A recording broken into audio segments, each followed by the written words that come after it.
Então vamos lá? Bom, uma pergunta que eu tenho recebido bastante nesses tempos de incerteza, onde a gente não sabe como vai ficar a nossa economia amanhã, nem na semana que vem, quanto mais daqui a um ano, né? Será que vale a pena a gente ter um caixa de oportunidade? Para você que não está familiarizado com esse termo, é o seguinte, tem investidores que todos os meses eles pegam o dinheiro que eles vão investir e alocam, né? Colocam nos ativos diretamente, colocam em ações, fundos imobiliários, etc. E tem investidores que eles falam, olha, em vez de deixar esse dinheiro para colocar no mercado agora, eu vou guardar uma parte desse dinheiro, ou vou guardar o dinheiro inteiro, vou deixar em uma reserva separada. Quando acontecer uma grande crise, quando acontecer alguma coisa, eu invisto no momento certo. A ideia desses investidores é pegar a flutuação do mercado. Então, o que ele está esperando, né? Para vocês compreenderem aqui como funciona essa teoria na prática. Então aqui, se a gente pega o índice Bovespa, por exemplo, né? O que esses investidores estão tentando fazer é evitar esses picos aqui. Então eu evito comprar aqui e eu tento comprar no fundo. É claro que eu não vou saber a hora exata de comprar, mas, por exemplo, se eu tivesse acertado esse fundo aqui, eu teria pego aqui 123% de rentabilidade. Se eu tivesse acertado esse fundo aqui de 2016, eu teria pego até o topo histórico 197% de rentabilidade. Se eu tivesse entrado aqui em 2020 no fundo, eu teria agora 95% de rentabilidade. Então os investidores que fazem um caixa de oportunidade, eles têm a certeza de que eles querem comprar no pior momento possível e eventualmente, quem sabe, vender também no melhor momento. Ou não, às vezes o cara até buy and hold, né? Ele quer comprar nesses momentos de grande queda, mas ele não quer vender, ele quer ficar, ele vai segurar as próximas quedas. Ele só vai tentar transformar o aporte dele em uma coisa mais eficiente. Eu vou conversar com vocês sobre isso, lembrando, tá? Não existe verdade absoluta quando a gente está falando desses aspectos. Diversos investidores muito bem-sucedidos no mundo, eles operam com determinado caixa de oportunidade e tem diversos investidores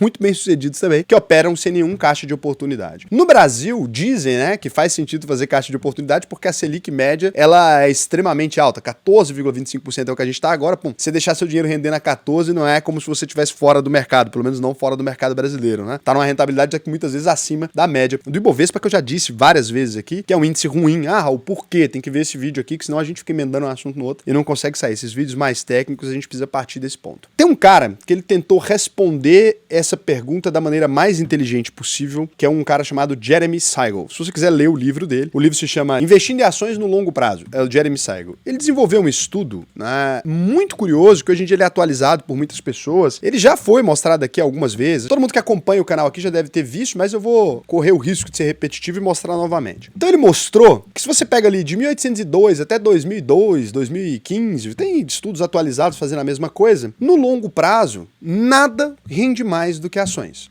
Então, se você pegar aqui uma comparação objetiva, né, nada rende mais do que ações de boas empresas. Então, no geral, ele vai comparar ações com renda fixa, né, as bonds americanas, estoques com bonds americanas, com os títulos também privados ou públicos, né, então vamos colocar com ouro e com dólar, mostrando que o dólar, obviamente, né, é uma moeda, ela é sempre inflacionária, né, então o dólar, $1, se você tivesse investido lá atrás, teria se transformado em 5 centavos de dólar, e aí ações teriam se transformado em $704 mil, né, $1 só teria se transformado em $704 mil.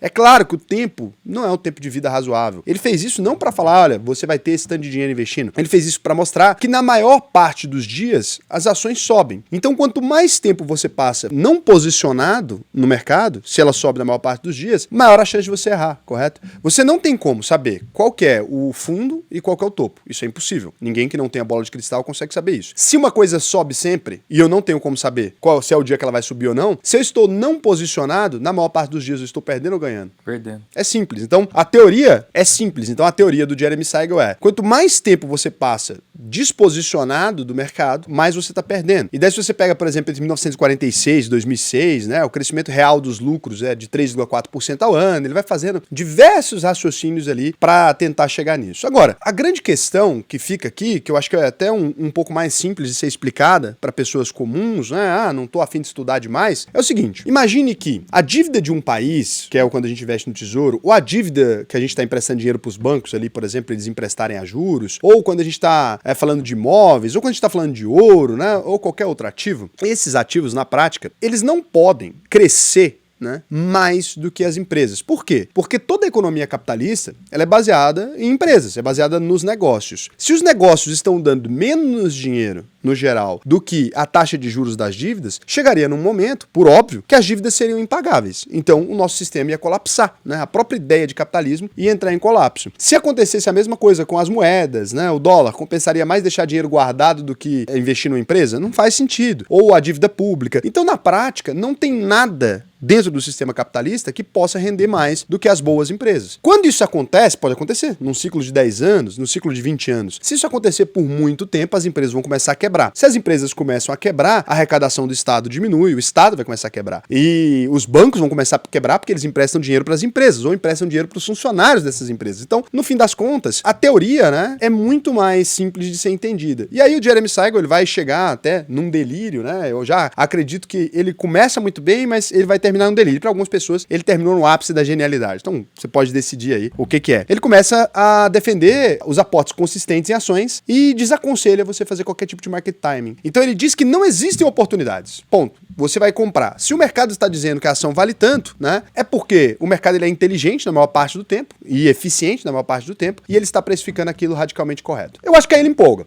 Por quê? Se a gente pegar, por exemplo, uma empresa como MMX, que não valia mais nada quando ela estava na bolsa, e do nada as pessoas começam a investir só com objetivos especulativos, considerando que hoje a maior parte do capital que está na bolsa de valores, né, em negociação, ele é um capital especulativo, as ações subiram. Por quê? Porque ela valia mais? Estava precificado? Não estava precificado nada, não tinha nada naquilo. Era só especulação. Um caso da GameStop, por exemplo, um monte de investidores idiotas comprando ação para fazer ela subir. Aquilo valia o preço que estava valendo no dia? Não, o risco não valia, a empresa não valia. Então eu acho que quando a gente vai partir para esse caminho, né, da teoria dos mercados 100% eficientes e tal, na vida real eu não acredito que os mercados sejam 100% eficientes. Eu acho que dá pra gente encontrar abstração e acho que dá pra mesmo assim seguir a teoria do Jeremy Siegel e alocar sempre, né? Tem sempre alguma coisa ali na sua carteira mesmo que pode estar com valor menor ou maior do que aquilo que realmente vale. E aí, é óbvio que quando eu tô dizendo isso, eu tô dizendo que você vai tentar ganhar do mercado, que é muito difícil. No geral, eu concordo com ele que para a maioria dos investidores leigos isso aqui vai ser impossível. Mas é possível sim, né? Eu já encontrei assimetrias no mercado, conheço vários investidores que encontraram assimetrias no mercado. Não vai longe, né? Na pandemia a gente encontrou assimetrias no mercado. O Ibovespa estava a 69 mil pontos, mas isso é o Ibovespa. Você tinha empresas aqui que não estavam valendo absolutamente nada. Ah, era o risco do país naquele momento. Que risco? Não tinha acontecido nada. A gente saiu de um feriado de carnaval. Na quarta-feira de cinzas, o mercado abriu. Não tinha se refletido ainda. Todas as empresas caíram. Mesmo aquelas que se beneficiariam do Covid, né? Que já estava claro que se beneficiariam. Farmácias, etc. Já era nítido que se beneficiariam. Mesmo essas empresas caíram. Faz sentido? Né? Então o mercado estava sendo, naquele momento, por uma eventualidade, ele estava sendo irracional e aí sim faz sentido você aproveitar. Então quem tivesse ali, né, dinheiro num caixa de oportunidade, por exemplo, teria se beneficiado. Quem aportou porque tem dinheiro constante teria se beneficiado, né? Se aportou em todo o ciclo de queda. Quem faz essas duas coisas se beneficiou. Quem está com dinheiro 100% alocado e não faz novos investimentos, não se beneficiaria. Então acredito que dá para fazer as duas coisas, dá para ter um pouco de caixa se você quiser, ou dá para operar sem caixa também se você ainda tá com a carteira muito pequena e fazendo investimentos diretos. Então aqui o Jeremy Siegel vai concluir isso. Você pode acreditar nessa metade do vídeo aqui e concluir esse lugar, né? Pô, Raul, então beleza, faz todo o sentido do mundo, não vou fazer caixa, vou investir 100%, você tá muito bem amparado. O mercado sobe na maior parte do tempo, né? O mercado é eficiente na maior parte do tempo também, você vai estar bem amparado. E tem outro caminho que a gente pode enxergar aqui, que é o seguinte, normalmente quem fica esperando uma grande queda, fica muito tempo sem estar posicionado no mercado, acaba sendo esse o problema, né? Você pode olhar, por exemplo, vou ficar 10 anos esperando essa queda. E aí, normalmente esse investidor, ele vai olhar toda a valorização que tem a partir da data que ele colocou e para cima. Mas ele nunca compara o dinheiro perdido. O custo de ficar fora do mercado ele é muito alto. Então, sempre que a gente entra nesses temas, algumas pessoas vão citar aqui, Raul, mas e o Warren Buffett, né? Ele está atualmente com 334 bilhões de dólares em caixa e subindo. Ele não está alocando esse caixa. Ele tem esperado consistentemente que alguma coisa aconteça ou ele está fazendo esse movimento por causa disso. Warren Buffett é, sem dúvida nenhuma, o maior investidor de todos os tempos. Acho que mesmo quando ele morrer, vai passar 200 anos e não vai surgir alguém tão genial quanto ele. É muito difícil alguém ter esse desempenho. Concordo que é até complicado a gente avaliar a estratégia dele como se fosse para você tentar copiar, porque você não vai conseguir copiar, né? Lembra que ele é o Warren Buffett. Lembra outro detalhe muito importante antes dessa comparação que a gente vai fazer aqui, que o Warren Buffett ele tem uma habilidade que você não tem nunca. Ele pode pegar o telefone agora e ligar para qualquer CEO do mundo e perguntar o que ele vai fazer com a empresa que ele fala. Então, essa é uma habilidade que permite que o Warren Buffett se posicione muito melhor do que você. Você pode sentar no caixa e fazer todas as oportunidades que você quiser, que você não vai ligar pro Jorge Paulo Lema, igual quando ele foi virar sócio, e perguntar, cara, e aí, como é que funciona a empresa, o que vai acontecer? Ou ligar agora pro Tim Cook, que tá tocando a Apple, e perguntar, cara, é isso, isso e isso? Como é que é isso aí? Então, ele pode sentar e tomar esse chá, esse café, e a gente sabe que, Raul, mas isso está acusando o Warren Buffett de ter informações privilegiadas? Não. Boa parte das empresas, ele é dono delas. Ele é controlador em partes, né? Ele faz parte do bloco que controla a empresa. Então, ele tá tomando as decisões por esses negócios. Não dá pra você comparar um cara que senta na mesa junto com os CEOs e toma a decisão com um cara que tá fazendo investimento em ações aleatoriamente, tá? Acho que esse é um ponto que a gente precisa perceber. Toda vez que você utilizar o Warren Buffett como exemplo, lembra que você não tem 0,1% do patrimônio e não tem 0,000 da relevância. Então, você é absolutamente nada comparado ao Warren Buffett. Isso serve pra qualquer um. Por mais que você seja bilionário em reais, você ainda continua irrelevante comparado a um cara como Warren Buffett, que pode sentar com qualquer pessoa, com qualquer presidente da república. Eu acredito que provavelmente o Warren Buffett sabe o que o Trump vai fazer. Eu duvido que o Trump recusaria uma ligação do Warren Buffett, né? Então, ele não é exatamente só o oráculo de Omaha, como se ele estivesse prevendo as coisas. Ele também tá criando as tendências, né? Além disso, se o Warren Buffett anunciar amanhã que investiu em empresa, um monte de bobo vai investir tudo junto, independente dele estar certo ou não. Então, tudo aquilo que ele faz se torna verdade também a partir dos resultados dele. Outro ponto que te separa dele antes da gente falar. Quando o Warren Buffett vai fazer um investimento, ele está controlando um caixa multibilionário. Quais empresas aguentam uma entrada do Warren Buffett sem deslocar muito o ponto de entrada? Se ele começar a comprar agora ações de Petrobras, o volume que ele precisa comprar para ser relevante, por exemplo, vai chegar a comprar 50%, 80% do volume negociado daquela empresa em um único dia. Então, ele não tem como se preparar para fazer os investimentos sem considerar o longo prazo, porque ele precisa considerar que ele está movimentando um transatlântico, ele está movimentando uma coisa gigantesca, enquanto você está movimentando jet ski. Você pode investir no small cap. O Warren Buffett, se ele entrar com 0,2% do caixa dele, ele compra algumas empresas. Então não dá, né? Quando você pega bilhões e bilhões, 1% disso, 1% dá para comprar algumas empresas inteiras no Brasil, que você está entrando para fazer seus aportes. Se ele comprar 1%, ele comprou a empresa, tá? Se ele pegar metade do dinheiro que tá ali, ele compra quase o controle de metade das empresas do Brasil. Dá para você se comparar com esse nível de movimento de caixa? Não dá. É uma distância muito grande e a gente tem que ter, né, essa humildade de compreender que ele é um cara fora da curva. E aí, mesmo dito isso, se você pegar o Warren Buffett agora, ele tá perdendo para o S&P 500. Desde 2021 aí, que é o ano que ele começou a ter um caixa maior, ele perdeu toda essa valorização aqui, ó, essa parte do caixa. Lógico que ele tá 70% posicionado, porque as pessoas falam como se ele tivesse com 100% do caixa sem posição. Então, se a gente pegar esse período aqui, quanto que o Warren Buffett vai ter que ter de valorização, tá?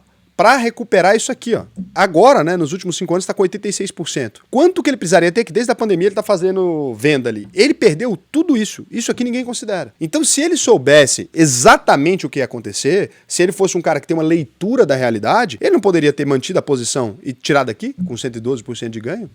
Já que ele enxerga perfeitamente tudo que vai acontecer, por que ele escolheu ter um caixa desse tamanho se ele sabe exatamente o que vai acontecer? Óbvio que não é assim, né, gente? Warren Buffett, como movimentou uma quantidade gigantesca de dinheiro, ele precisa considerar que ele não sabe o futuro, mesmo sendo um dos pesos pesados nessa construção do futuro. Ele fala never bet against America, mas o caixa dele tá bet against America, né? Ele tá duvidando daquilo, fez investimentos na China, fez investimentos na Apple, ele fez investimentos em diversas posições que ele não fazia lá atrás. Então, ele é conhecido exatamente por evitar essas empresas supervalorizadas e esperar esses momentos. Mas ele perdeu todo o boom recente da tecnologia, ele perdeu toda a valorização, né, que teve nesse eixo agora. Eu acho que ele tá certo. Até fiz um vídeo aqui falando sobre, eu acho que as Big Techs estão muito acima do preço, ele tá indo mais para as empresas fundamentalistas, mais para a indústria, etc. Mas ele não tem entregado nos últimos anos essa rentabilidade específica exatamente porque ele não tem essa leitura, né, do futuro. É impossível ler o futuro. O Warren Buffett também errou. Se ele soubesse exatamente o que ia acontecer, era só ter posicionado e desposicionado. É possível que um gênio não saiba tudo que vai acontecer? É possível. Então, na minha opinião, né, concluindo tudo isso aqui, etc., eu acho que, para os investidores comuns, aqueles que estão fazendo investimentos ainda, então você que está construindo uma carteira. Raul, eu tenho hoje R$1 milhão, ou tenho R$100 mil, R$50 mil, e eu estou investindo mensalmente, né? Cada aporte meu, ele significa aí, né, quase 1% do tamanho da minha carteira, pelo menos. Você entende que você vai aproveitar todos os fluxos, né? Então você vai comprar a qualquer preço. Não faz sentido para você ficar armazenando dinheiro, porque você vai comprar a qualquer preço. Para essa pessoa, acho que não faz sentido nenhum ter uma reserva de oportunidade. Agora, não, Raul. Eu já parei de trabalhar, né? Ou recebi uma herança muito grande, eu vou investir 5 milhões, 10 milhões. Você vai investir ao preço do dia, como se preço não significasse nada? Acho um delírio. Acho um delírio até do ponto de vista psicológico, né? Você faz uma alocação aqui, cai 10%, você perdeu 1 milhão, você fica maluco. Não funciona. Então eu acho que quem tem um volume grande de dinheiro precisa porcionar os aportes e fazer aportes regulares. Transformar isso em aportes um pouco mais esticados, para você pegar essa fase de queda, mas não aproveitar tudo de uma vez, que pode cair ainda mais. Então, reserva de oportunidade é ruim? Não. É boa para todo mundo? Também não. Eu acho que vale a dosagem, né? Eu acabo evitando, hoje em dia eu quase não faço reserva de oportunidade, porque eu ainda aporto muito, né? Dentro do volume que tem, do tamanho que tem a minha carteira, mesmo eu investindo muito dinheiro mensalmente, é um volume muito grande de dinheiro. E aí eu vou alocando ali, porque senão ele acumula demais, depois eu tenho que alocar de uma vez. Eu não gosto de fazer isso, eu vou alocando ele devagar. Agora, nos últimos tempos, o mercado tava meio maluco, né? Você tá vendo essa flutuação do Donald Trump, tá vendo essa coisa doida. Eu, sinceramente, tô com caixa. Esperei. Não fiz um caixa de, 2 anos, mas fiz um caixa de, 6 meses. Pra mim tá um caixa legal. Que significa mais ou menos a mesma quantidade do Warren Buffett. Quase. Não, meses. Mas ele lembra muito do meu começo. Lembra. Quem me dera. Então, eu fiz um caixa legal, né? Tô com um caixa de 6 meses ali, que não fiz muitos aportes muito agressivos. Eu comprei, né? Comprei Brasil, mostrei pra vocês, comprei muita coisa, mas fiz um caixa porque todo dia o mercado tá desenhando boas oportunidades. Daí eu vou fazer esse investimento. Então, acho que tudo parte do princípio que a Selic tá em 14,25%. O dinheiro parado não tá parado, ele tá alocado. Né? Tá basicamente ali você esperando boas oportunidades. Então acho que tudo com parcimônia. Você tem muito dinheiro, faça movimentos mais lentos. Né? O que é muito dinheiro? Acima de 5 milhões aí, que você está investindo, né? Acima de 1 milhão, 150 mil que você vai investir num mês, você pode fazer um movimento mais lento, né? Vamos mexer mais devagar, vamos tartaruguinha. Tô com caixa pequeno, tem ali, vou investir 10 mil, 15 mil. Dá-lhe, porque mês que vem tem outra. Independente da oscilação que você vai fazendo. Isso aí é só efeito psicológico. Não acho que você vai se beneficiar. Não acho que você vai ter um puta retorno, né? Como mostrou o Jeremy Siegel. Mas aquele 4% que você vê subir de um dia pro outro dá uma alegria no coração, né? Às vezes é isso. Às vezes é mais sobre manter a alegria no coração. A gente tem que ser sincero quanto às nossas tendências. Todo mundo gosta de levar uma vantagem. Leve vantagem, né? Então, às vezes é mais sobre isso, tá bom? E se você quiser aprender a substituir tudo isso por um sistema, quem é meu aluno não tem essa dificuldade, porque sabe o dia certo de aportar, porque o diagrama tá ali, você colocou, ele manda comprar o que tá bom no momento, né? Se você quiser ter acesso a esse sistema também e todos os outros sistemas da UVP, então o que você pode fazer? Se você quiser ajuda para alocar bem os seus investimentos, eu posso te ajudar. Tem um botão aqui embaixo, tem um link aqui, você pode clicar e aí você vai abrir o site da UVP. Aqui você tem um botão Faça a sua análise de perfil, você pode preencher o questionário aqui, vai me responder algumas perguntas sobre sua vida financeira, sobre as suas hipóteses mesmo de investimento, que eu vou te ajudar a montar uma alocação ideal para você. Vai fazer as aulas da UVP, vai compreender tudo isso. Quem tem um patrimônio maior, você pode avisar também o seu especialista, né? Raul, meu patrimônio passa dos 500 mil. Por quê? Porque além da escola, a gente vai te dar uma ajuda especializada. A gente vai entrar em contato, né, com você, com um consultor também. Então, à medida que você assiste às aulas, para entender o que está sendo feito, é importante isso. Eu quero terceirizar sem fazer nada, etc. Não é o ideal. Porque não adianta nada a gente ter a estratégia perfeita e você não conseguir seguir ela porque está com medo. Então, para você perder o seu medo, tem que ter educação. A gente só não tem medo daquilo que a gente entende, né? Quando você aprende a dirigir ou aprende qualquer coisa, você fica mais seguro porque você entende o funcionamento daquilo. Vale a pena você entrar aí e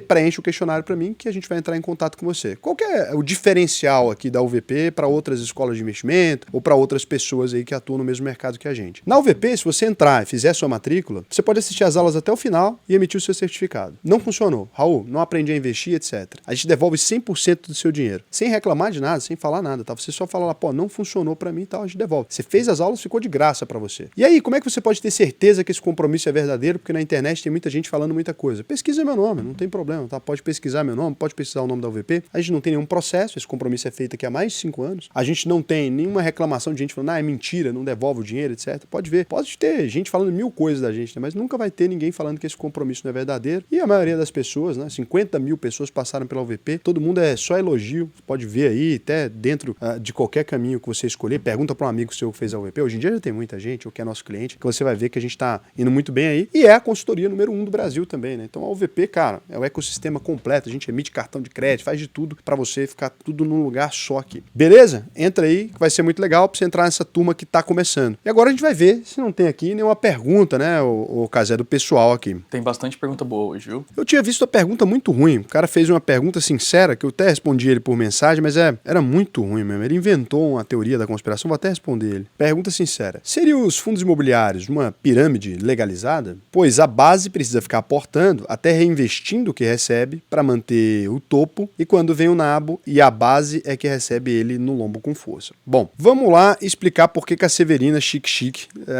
está completamente incorreta. Primeiro, né, só pra gente entender isso. Os fundos imobiliários, os de tijolo, tá? Vou aqui até pegar um bloco de notas para explicar para vocês como é que funciona. Fundos imobiliários de tijolo têm propriedades. São essas, prédios, né? Quando você anda pela Faria Lima ali, tem um prédio, um shopping, etc.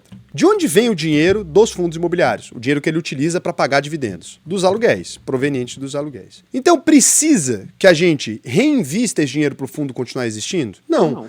Porque no mês que vem, quem está usando a loja, quem está alugando o escritório, vai ter que pagar de novo a mensalidade, que vai se converter em novos dividendos. Agora, se eu pego os dividendos dos meus aluguéis que eu recebi e utilizo para comprar cotas dos outros proprietários que querem vender suas cotas, eu vou ficando cada vez mais dono e vou recebendo mais aluguel, correto? Não é uma pirâmide, é simplesmente uma questão lógica. Se você tem uma empresa com um sócio seu, uma padaria, por exemplo, ele pega o lucro dele, né, da padaria, compra um carro e você compra um pedaço dele da padaria, dá mais 150 mil para ele, por exemplo. Ele tá ganhando mais dinheiro que você naquele mês específico, mas a longo prazo você vai acabar sendo mais dono da padaria e vai receber mais dividendos se ela for lucrativa. Então esse é o ponto. Precisa reinvestir? Não. Posso. Pode. Qual que é o outro ponto que ela tá falando? Quando vem um nabo, que ela deve estar falando desvalorização das cotas, o pequeno é que sente. Não.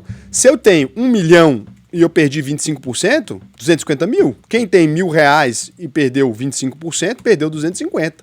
Quem sentiu o nabo da cota, quem tem mais dinheiro perdeu mais, né? Só que, proporcionalmente, todo mundo sentiu igual. Então, outra mentira. Agora, vem aqui. Da onde que acontece a desvalorização das cotas? Acontece a desvalorização das cotas baseado na última negociação. Então, se eu tenho uma cota, eu quero vender por R$25, alguém oferece 21 e eu aceito, eu perdi R$4. Quem aceitou vender? Eu. Quem criou a queda, então? Eu. É óbvio. Aí o outro que segurou e comprou de você, que ele estava reinvestindo, ele colocou na sua bundinha mesmo. Então é assim que funciona, tá? Talvez você não compreenda esse ciclo. Agora, é verdade que os grandes investidores, eles manipulam as notícias, eles dão medo nos pequenos, pros pequenos se ferrar? Verdade absoluta. Verdade mesmo, tá? E aí, cara, a verdade machuca, alguém te console, né? Beijo.